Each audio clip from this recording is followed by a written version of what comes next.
Just a little update today on these SOLVAIR boots.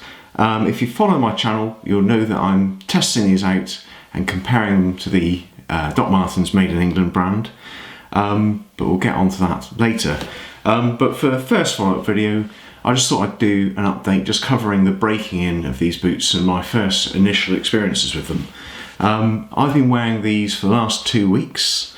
I've been wearing them on the walked commute to work every day, so back and forth each day, that's about 3 miles, so 10 working days. We've probably done about 30 miles worth of walking in these boots, and I think these are pretty much broken in. So by broken in, I mean that they can be worn all day without any discomfort, no blisters, no pinches, just comfortable boots, which of course they'll age and they'll break in more, but I think the initial break-in period, such as it was, is now done. So I can reflect on that and I can tell you how these boots are sort of out of the box, if you will. So the initial first experience of these, the standout thing and the real difference between these and Doc Martens are the soles. So I've got great hopes for these soles. They are a tougher rubber, they've got a deeper tread pattern, and I hope that they wear a little bit longer than the traditional Doc Marten soles, because they are soles that I find that wear really, really quick. So out of the box, first experience with these on, is that on foot they do feel notably heavier than Doc Martens boots. They also lack that sort of initial bounce that you get with Doc Martens boots. So the Doc Marten boots obviously have the air sole. These also have a sort of air cushion sole as well, as they describe it. But the Doc Martens, you do get that initial bounce. So after about a month or two of wear, the bounce dissipates and disappears a bit as the sort of air escapes the soles or whatever it is. But that initial bounce you get with Doc Martens boots wasn't there with these. But plenty comfy, very, very flexible, and the soles really are wearing pretty well. We'll come in for a few close-ups, but all we've lost so far is the sort of the stippled patterning on the sort of most prominent patches, a little bit on the heel, but you know, no real wear to talk about, and one would hope not after just 30 miles of walking. A couple of other things which I've noticed with these, and certainly comparing them to the Doc Martens Classics, which also have this sort of shiny coated style sort of corrected leather.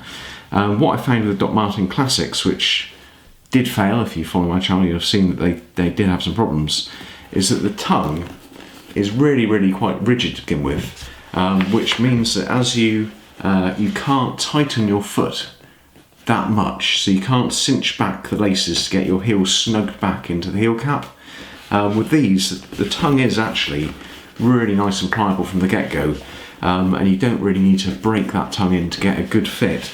So that really was a much improved experience. So the initial fit, there's no sort of heel slop, and one thing I did miss when I did the initial videos on these is that the heel cap has got a sort of little felt lining. You can see the black there just above the leather sort of heel sole component, insole part, but there's a nice sort of felt lining to it, which also I'm guessing that's designed to help stop that sort of heel slop, which gives you a little blister on the back of your heel by your Achilles.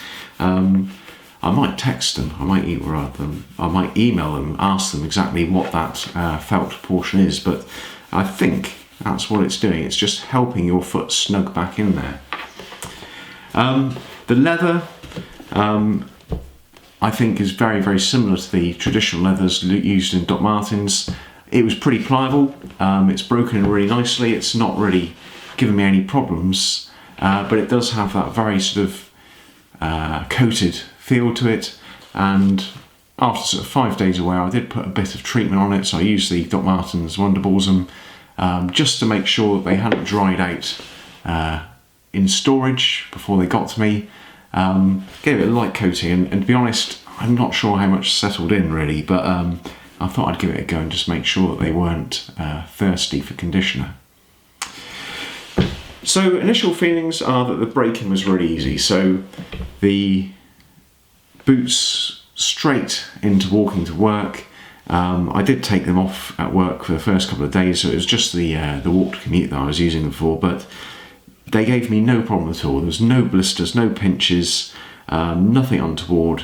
A very, very comfortable boot, which really didn't take in any breaking in at all, really, to be honest.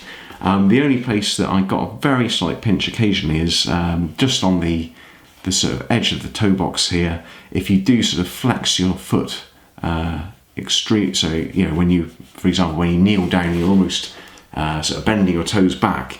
I find with any boot that you can get that just little pinch on the little toe, and eventually you'll break your boot in enough to avoid that. But day-to-day walking, no pinches, no blisters, a medium thickness sock, nothing special, and very, very easy to wear. And I'd be confident wearing these all day long now. In terms of sizing, the other portion of the sort of reflection is the sizing. Well, these are 8.5, so these come in half sizes. I followed the guide on the web page, and I was sort of borderline between 8.5, but I was leaning towards 8.5, so I went for that. I think I could have gone for the 8. They're not oversized by any stretch of the imagination, but the space in the toe box, the width as well, you know, I think I could have gone down half a size without any problems. I do kind of like to break a boot in and make it my own, shape it to my foot. But having said that, these will be absolutely fine for a thicker sock. They're taken insole, being slightly more generous. So actually that might be quite a good thing, because what I find is over the years of wearing these very traditionally sort of modelled boots, I'm wondering whether I do need some extra arch support to support my feet, and that would come through an insole. So I might try out an insole of these, but they're absolutely fine, and certainly anything could be corrected with a thicker sock. They're certainly not too small, probably could have gone down half a size. So that's really their SOLVAIR. So very easy break-in. Initial impressions are very good. Heavier sole than a Doc Martens, lacking that slight bounce, but I think it's made up for in the more robust sole material, which I do hope will be proved to be longer wearing, and that's why we're doing a side-to-side test with the Made in England models.